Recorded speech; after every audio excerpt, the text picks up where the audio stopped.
არ არის ბევრი ალექსანდრე შერვაშიძის ნამუშევარი სხვადასხვა კოლექციებში და ესე გამოდის, რომ საქართველოს ეროვნული მუზეუმი არის მისი მემკვიდრეობის ყველაზე დიდი და სერიოზული მფლობელი. საერთოდ ეს უმძიმესი დრო იყო იმ დროს, როდესაც აი 21 წლის მერე მთელი ნაკადი ქართველი მხატვრებისა დაიძრა ევროპისკენ და ძალიან ბევრი სახელი დიდი ხნის მანძილზე არ იყო ცნობილი.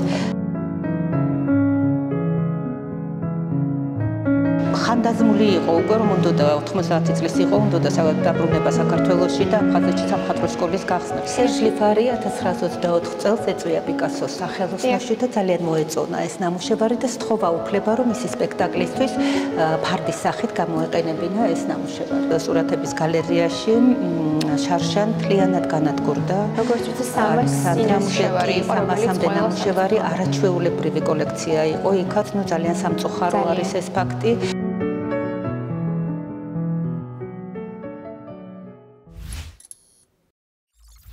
მოგესალმებით, მე თათა ჩიყვილაძე ვარ. ეს გადაცემა არც თაიმია. დღეს დიმიტრი შევარდნაძის სახელობის ეროვნულ გალერეაში ვიმყოფებით გამორჩეული ქართველი მხატვრის ალექსანდრე შერვაშიძის გამოფენაზე, რომელსაც სალვადორ დალი ევროპული არისტოკრატიის ჭეშმარიტ წარმომადგენელს უწოდებდა.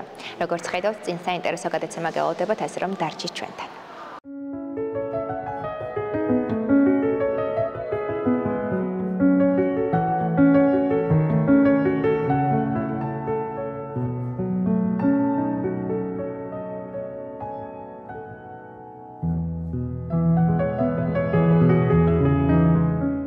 ჩვენი გადაცემის სტუმარია ნანა შერვაშიძე, გამოფენის კურატორი. მოგესალმებით, მადლობა რომ ვიყავთ გადაცემაში მონაწილეობას. უნდა ვისაუბროთ საქართველოს გამორჩეულ ხელოვანზე, რომლის შესახებაც მინდა რომ ბევრმა ადამიანმა შეიტყოს მისი ევროპული ცხოვრების შესახებ თუნდაც სულით იყო ქართველი და თავისი შემოქმედების დიდი ნაწილი სწორედ საქართველოს მიუძღვა, მაგრამ მათ ვისაც არ აქვთ ინფორმაცია მის შესახებ, მინდა რომ თქვენგან მოისმინონ მათ და შეიტყონ ეს მნიშვნელოვანი ამბები ამ მხატვრის შესახებ. მოგესალმებით, ძალიან დიდი ფაქტი არის ის, რომ გამოფენა გაიმართა საქართველოს ეროვნულ გალერეაში. იცით რა, გამორჩეული მხატვარი არის მართლა და ხანდახან გამორჩენილ მხატვარს უწოდებენ, იმიტომ რომ ძალიან დიდი ხნის განმავლობაში უცნობი იყო მისი სახელი და მისი აღმოჩენა წარმოიდგინეთ მოხდა 1958 წელს, როდესაც ოთარ ფირალიშვილმა ხელოვნების მუზეუმში მუშაობისას ნახა ერთი ნამუშევარი, რომელიც იყო ალექსანდრე შერვაშიძის ხელმოწერით და აქედან დაიწყო სწორედ ძიება ამ ავტორის. და სწორედ აი ოთარ ფირალიშვილი დაუკავშირდა, უпроსტად დაწერა სტატია დროშაში ამ შესანიშნავი მხატვრის შესახებ და მიუთითა, რომ უკვე გარდაიცვალა ეს მხატვარი შერვაშიძე. და სრულიად შემთხვევით ასევე ეს ჟურნალი ჩაუვარდა ხელში ალექსანდრე შერვაშიძეს საფრანგეთში და იქიდან მოიწერა, რომ მე ჯერ კიდე ცოცხალი ვარ. ჯანმრთელად ვარო და აი ამის შემდეგ უკვე აღსდგა კავშირი ალექსანდრე შერვაშიძესა და მის ქალიშვილს შორის, რომელიც ცხოვრობდა თამაშინდა საბჭოთა კავშირში რუსუდან. შერვაშიძეს და რომელმაც ძალიან ხელი შეუწყო შემდეგ იმას, რომ მოეხდინა მამის შემოქმედების და მამის პოპულარიზაცია. საერთოდ ეს უმძიმესი დრო იყო იმ დროს, როდესაც აი 21 წლის მერე მთელი ნაკადი ქართველი მხატვრებისა დაიძრა ევროპისკენ და ძალიან ბევრი სახელი დიდი ხნის მანძილზე არ იყო ცნობილი ქართული საზოგადოებისთვის. ეხლა თქვენ სულით ქართველი ვახსენეთ, სულით ქართველი და სულით აფხაზი იყო, ეს ჩემთვის ერთი და იგივე არის აბსოლუტურად. იმიტომ რომ ეტრფოდა აფხაზეთს, უნდა ყოველთვის რომ აფხაზეთი ყოფილიყო გამორჩეული თავის კულტურით. ხანდაზმული იყო უკვე, რომ უნდა 90 წლის იყო, უნდა დაბრუნება საქართველოში და აფხაზეთში სამხატვრო სკოლის გახსნა. ხა წარმოიდგინეთ ეს რამდენად ახალგაზრდული სულის ადამიანი იყო. სამწუხაროდ საქართველოში ბავშვობა არ გაუტარებია, არ დაბადებულა საქართველოში, ესეც ახსნადი არის მისეზი, იმიტომ რომ მამამისი მონაწილეობდა 1832 წლის შეთქმულებაში, გადასახლებული იყო საქართველოდან რუსეთში, შემდეგ აფხაზეთის აჯანყებაშიც მონაწილეობდნენ მისი წინაპრები და საერთოდ აეკრძალათ აფხაზეთში ჩამოსვლა და დაბადებული არის ფეოდოსიაში. დედა ყავდა ფრანგი ქალბატონი და აი ამ ქართულ კულტურასთან ისეთი მჭიდრო კავშირი ჩამოყალიბების პროცესში არ ჰქონდა, თუმცა დიდი როლი შეასრულა გიორგი შერვაშიძემ მის პიროვნებად ჩამოყალიბებაში, ეს იცით რომ იყო შესანიშნავი ქართველი აფხაზი საზოგადო მოღვაწე, თერგდალეულთა მეგობარი და აი აქ თქვენ შეგიძლიათ ნახოთ მისი სახლი სოხუმში, რომელსაც ერქვა ვილა ჩემი. და აი გიორგი შერვაშიძე სხვათა შორის იყო არელის პროტოტიპი ვეფხისტყაოსანში, აი ზეჩის სოციალურ სურათები რო ეთმობა და შესაბამისად რა თქმა უნდა გიორგი შერვაშიძეს ექნებოდა გავლენა ალექსანდრეზე და რაღაც თვალსაზრისით აი ალბათ აახლოებდა ის ქართულ კულტურას. საინტერესოა ის ფაქტი, რომ 1919 წელს, როდესაც მოსკოვში და პეტერბურგში მოღვაწეობდა, უფრო მეტად მეიერჰოლდთან ერთად, იცით ეს ძალიან დიდი რუსი რეჟისორი, რეფორმატორი, მასთან ერთად გამდა პიესებს საიმპერატორო თეატრებში. სამწუხაროდ ამ პერიოდის მასალა ჩვენს კოლექციაში არ არის. მაგრამ აი როდესაც 1919 წელს დაბრუნდა სოხუმში ალექსანდრე ევრეინოვთან ერთად და თავის მეუღლე ნატალია ბუტკოვსკაიასთან ერთად ძალიან აქტიურად მოღვაწეობს სოხუმის თეატრალურ ცხოვრებაში. ფანტასტიკური სპექტაკლები დაიდგა მაშინ, აი ფარსი სპექტაკლები, ეს ახალი ბუფონადის სტილის სპექტაკლები. და საინტერესო რა არის, რომ 19 წელს როგორც წერენ, თქვენ მოგეხსენებათ თბილისში როგორი ცხოვრება დუხს, ეს ავანგარდული თბილისი მაშინ გამორჩეულია, ერთ-ერთი გამორჩეული ადგილი იყო საერთოდ მოდერნისტული კულტურისთვის და წერია დოკუმენტებში, რომ ალექსანდრე შერვაშიძე ხშირად ჩამოდიოდა თბილისში და ატარებდა ლექციებს. სამწუხაროდ ჯერჯერობით ვერ მოვიპოვეთ რაიმე კავშირი აი ამ ქართველ ავანგარდისტებთან, მაგრამ მე ვფიქრობ, რომ მუშაობა გაგრძელდება კიდე საარქივო მასალაზე და ამ კავშირებსაც ჩვენ დავადგენთ. 1921 წელს უკვე მიემგზავრება საფრანგეთში სამუდამოდ, სამწუხაროდ გითხარით მე თქვენ როდი უნდა დაბრუნება საქართველოში, აფხაზეთში, მაგრამ სამწუხაროდ ეს არ განხორციელდა ეს ამბავი და ძალიან მრავალმხრივი შემოქმედი არის. უმთავრესად რომ ჩვენს მაყურებელსაც აუხსნათ, რითი იყო ის გამორჩეული მისი ნამუშევრებით და ზოგადად მან თავისი წვლილი შეიტანა ევროპის სცენოგრაფიის კუთხითაც და აი მინდა რომ რაღაცნაირად ჩვენს მაყურებელს აი დავანახოთ თვალნათლივ, ძალიან რთული არის ესე რომ მოვყვეთ, მაგრამ მისი ნამუშევრებიც და ის თქვენ რასაც გააცნობთ მე მგონია რომ რაღაცნაირად დაიხმარება ჩვენს მაყურებელს რომ წარმოდგენა უფრო მეტად გაუმძაფრდეს ამ მნიშვნელოვანი ხელოვანის შესახებ. ეს ალექსანდრე შერვაშიძე არის აი რუსული მირისკუსტვას წრესთან დაახლოებული მხატვარი. ეს იცით რომ იყო მხატვართა გაერთიანება, რომელმაც ძალიან დიდი გავლენა იქონია არა მხოლოდ რუსეთის იმპერიის ტერიტორიაზე არსებული ქვეყნების კულტურისთვის, არამედ შემდეგ გაიტანა ეს კულტურა ევროპაშიც და გარკვეული სახით იქაც ჩამოყალიბდა და იქაც მოქმედებდა მირისკუსტვა. ანუ მისი მხატვრული სტილი უფრო მეტად დაკავშირებული არის მირისკუსნიკების მხატვრობასთან და მოიხსენიებენ ისეთი დიდი მხატვრების გვერდით, როგორც გოლოვინი და ალექსანდრე ბენუა იყო. შესაბამისად ეს არის ძალიან საინტერესო პერიოდი. მირისკუსტვა პირიქით არის ავანგარდის მოწინააღმდეგე, მაგრამ ეს ისეთი პერიოდია, როდესაც ავანგარდს ვერ აუვლი გვერდს, ავანგარდი თვითონ იმდენად აქტიური არის და იმდენად მომხიბვლელი არის, რომ ძალიან ბევრმა მხატვარმა გარკვეული წვლილი ამ ავანგარდის განვითარებაში შეიტანა და ეს განსაკუთრებით ცხადად ჩანს სწორედ აფხაზეთში დადგმულ სპექტაკლებში. აი ჩვენ ნახავთ მხიარული სიკვდილი, რომელიც ევრეინოვთან ერთად გააკეთა, ის უფრო ავანგარდული სტილისტიკით არის შესრულებული და ძალიან იცით როგორია ესეთი ხალისიანი და ცხოველმყოფელი არის ძალიან. შემდეგ რაც შეეხება უფრო ჯდება მისი შემოქმედება უფრო აი მირისკუსტვას ჩარჩოში ჯდება და თანამშრომლობს ისეთ დიდ მხატვრებთან, როგორებიც იყვნენ მაგალითად დავასახელე მე ბენუა და ისეთ დიდ ქორეოგრაფებთან, როგორიც იყო სერჟ ლიფარი. და ასევე სალვადორ დალის კომპლიმენტი. ეს არის ერთი მხარე მისი შემოქმედება, მაგრამ ეს შემოქმედება, აი ხედავთ თქვენ რომ აი ყველაფერი არის ძალიან დახვეწილი, აი არაფერი ზედმეტი არ არის, ძალიან გაწონასწორებული ზომი. აი ეს ზომიერება ზოგადად არის ქართული ხელოვნების ნიშანი და ეს რაღაც შეიძლება შეიძლება დავინახოთ ჩვენ ეს თვისება მისი რომ არასდროს ზომას არ გადადის აი ამ ზომიერებს როგორც ესთეტიკური კატეგორია ზომიერება მისთვის არის მთავარი შემოქმედება ყოველთვის მოდის ადამიანის ბიოგრაფიიდან ხო ადამიანის პიროვნული მედან ყველა ვინც მას იცნობდა აი ესეთ აზრს აყალებებს რომ ეს იყო არაჩვეულებრივად დახვეწილი და ესეთი მაღალი სულიერი ფასეულობების ადამიანი დედახდნენ პრინცს ჭეშმარიტ პრინცი რომელიც არსებობდა მათ გარშემო იყო სწორედ ალექსანდრე შერვაშიძე გარდა იმისა რომ იყო არაჩვეულებრივი სცენოგრაფი თითქმის თანაბარ ზომიერად იყო ხელოვნების მკვლევარი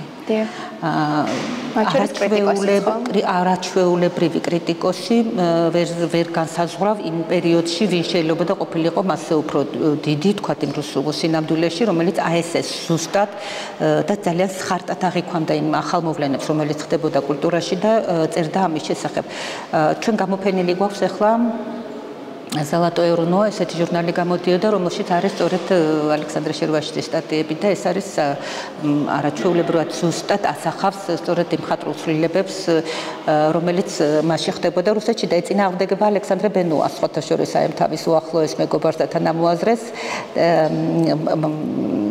ეხლა უკვე თანამოაზრე როგორ გამოდის აღარ ვიცი, მაგრამ ყოველ შემთხვევაში შემოქმედებითი კავშირის მიღმა ის აღიქვამდა სწორედ აი ამ ახალი ხელოვნების განვითარების აუცილებლობას, რომ იმის რომ ხელოვნება სწორედ ამ გზით უნდა განვითარებულიყო, ახალი მხატვრული ენის შექმნის თვალსაზრისით. ზოგადად ეს ხელოვნებაში წინააღმდეგობა ძალიან ბევრი რამ შეცვალა და ეს რო არ ყოფილიყო ვერც განვითარდებოდა. ძირითადად მუშაობს ბალეტის სცენოგრაფიაზე, მაგრამ აქვს აგრეთვე გაფორმებული სპექტაკლები ტურგენევის და გოგოლის პიესების. რა თქმა უნდა, ეს ყველაფერი საფრანგეთში ხდება, უკვე პარიზში ცხოვრების დროს არის.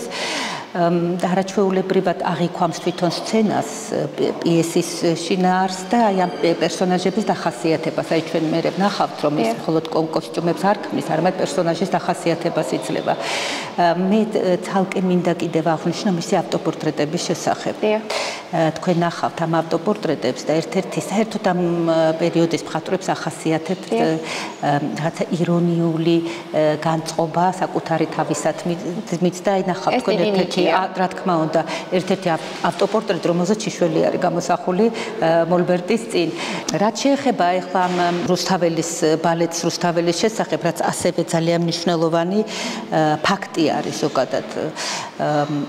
ჯაგილევის გარდა ჯაგილევმა მიიწვია პარიზში შერვაშიძე, მაგრამ ჯაგილევის გარდაცვალების შემდეგ უკვე მთავარი ქორეოგრაფი ამ რუსული სეზონების ხდება სერჟ ლიფარი, რომელთანაც ძალიან ახლოს არის ალექსანდრე შერვაშიძე, თითქმის თანა მონაწილე არის ყველა სპექტაკლის, რომელიც ლიფარმა დადგა. ესე იგი, რამოდენიმე სივრცე არის წარმოდგენილი და დათმობილი არის მისი ნამუშევრებისთვის, მინდა რომ გადავინაცვლოთ და ასევე ვაჩვენოთ ჩვენს მაყურებელს თუ რა ხდება სხვა სივრცეებში და ვისაუბროთ მართლაც ძალიან გამორჩეულ და მნიშვნელოვან მხატვარზე, რომ შეგვიძლია გავაგრძელოთ. აი ახლა მე გაჩვენებ თქვენ ძალიან საინტერესო ნამუშევარს, ეს გახლავთ პიკასოს მორბენალი ქალები. სერჟ ლიფარი 1924 წელს ეწვია პიკასოს სახელოსნოში და ძალიან მოეწონა ეს ნამუშევარი და სთხოვა უფლება რომ მისი სპექტაკლისთვის ფარდის სახით გამოეყენებინა ეს ნამუშევარი.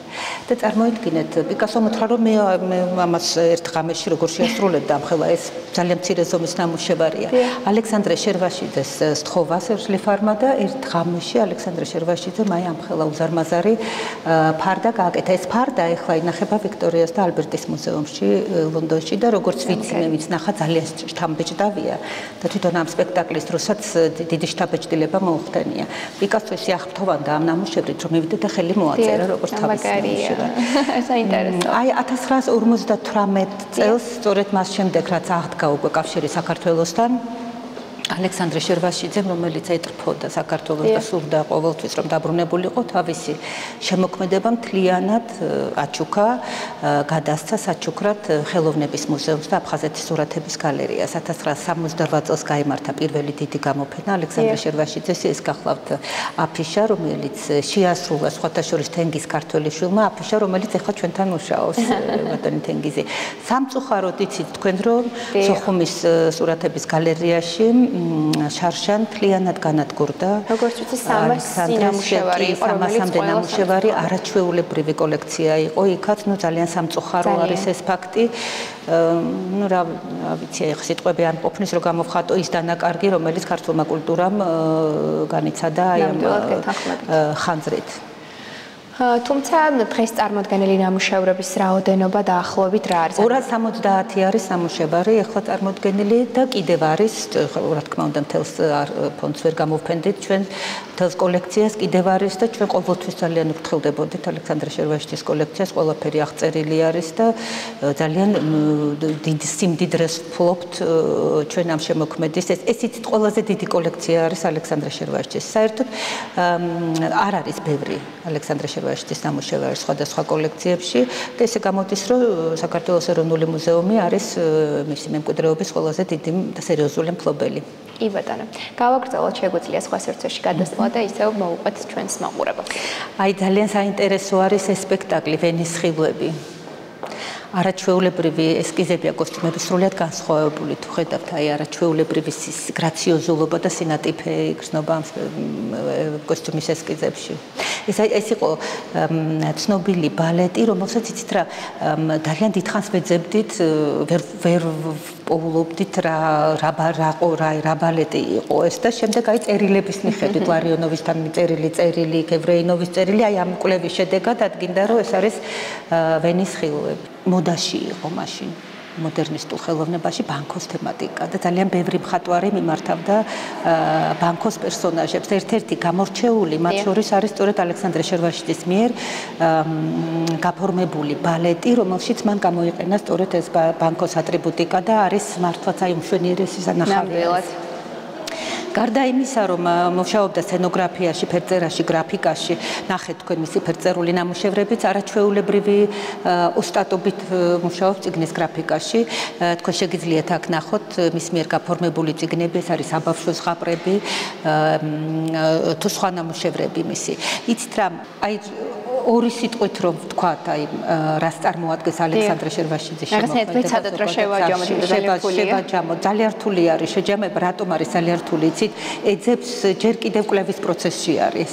ძალიან ბევრი ესეთი თეთრი ლაქა არის მის შემოქმედებაში, რომელიც შესავსებია, შესასწავლია და მას ჩვენ აუცილებლად განვახორციელებთ და სრულყოფილად წარმოვადგენთ მის შემოქმედებას, მაგრამ ის რომ მან თავისი გარკვეული ადგილი დაიკავა ევროპულ სცენოგრაფიაში, ეს ცხადი არის თავისი ნამუშევრებით, თავისი კონტაქტებით და რა თქმა უნდა გამორჩეული იქნება ახლას თანამედროვე მხატვრებისთვის. მე ასე ვფიქრობ, იმიტომ რომ აი ამ კოლექციის ნახვა მე ვფიქრობ, რომ ერთგვარი გაკვეთილი არის ჩვენი ახალგაზრდა შემოქმედებისთვის. ხედავთ თქვენ რამდენი ხალხი მოდის და ვფიქრობ, რომ კიდევ უფრო მეტად უნდა გაიცნოს ქართულმა საზოგადოებამ ის ვინც ყავდა მას. აი ეს დიდი შემოქმედები, დიდი პიროვნებები, რომლებიც არსებობდნენ ქართულ კულტურაში და რომლებიც ცოტა მივიწყებული იყვნენ ათწლეულების მანძილზე. და ეს გამოფენა მე მგონი სწორედ ხელს შეუწყობს იმას, რომ კიდევ უფრო მეტად პოპულარული გახდეს ის ქართული საზოგადოებისთვის და ქართული კულტურისთვის. ერთი მინდა კიდევ რომ ვთქვა, რომ ინიციატივა ამ გამოფენის წამოვიდა აფხაზეთის კულტურის სამინისტროდან, ქალბატონი ნონა ქარაიასგან, რომელმაც ძალიან ბევრი იმუშავა და იშრომა იმისათვის, რომ წიგნი გამოსული იყო, თქვენ იცით, ნახეთ ალბათ წიგნი, მშვენიერი გამოცემა არის და მე ვფიქრობ, რომ მომავალში ჩვენ გავაგრძელებთ უკვე სამეცნიერო კვლევასაც მისი შემოქმედების და კიდევ უფრო ფართოდ წარმოვადგენთ ალექსანდრე შერვაშიძეს, როგორც ქართველ აფხაზ დიდ მხატვარს, რომელიც უკრაინაში დაიბადა, ევროპაში ცხოვრობდა და მოკედეს რაღაცნაირად. იცით, ზოგადად მე-20 საუკუნე ეს ხომ კოსმოპოლიტური ეპოქა არის და მოდერნისტული ხელოვნებისთვის საერთოდ ნაციონალური საზღვრები, რა თქმა უნდა, ნაციონალური ნიშნის მატარებელი არის თითოეული მხატვარი, მაგრამ მასში საზღვრები მოშლილი იყო და ეს პირიქით ხელს უწყობდა ხელოვნების განვითარებას. ნამდვილად ასეა გეთანხმებით და ძალიან დიდი მადლობა მინდა გადაგიხადოთ, რომ გვესაუბრეთ ამ მნიშვნელოვან თემაზე. ჩვენს მაყურებელს აუცილებლად ვუსურვოთ, რომ მოვიდნენ დიმიტრი შევარდანძის სახელობის ეროვნულ გალერეაში და ნახონ მართლაც გამორჩეული ქართველი ხელოვანი ალექსანდრე შერვაშიძე, რომელიც ვფიქრობ, რომ სათანადოდ ისე არ არის დაფასებული და იმსახურებს ნამდვილად ჩვენი საზოგადოების უფრო მეტ ყურადღებას და დაფასებას. დიდი მადლობა თქვენ კიდევ ერთხელ. დიდი მადლობა თქვენ. ასევე მადლობა ჩვენს მაყურებელს, რომელმაც ეს დრო გაატარა ჩვენთან ერთად ბედნიერად.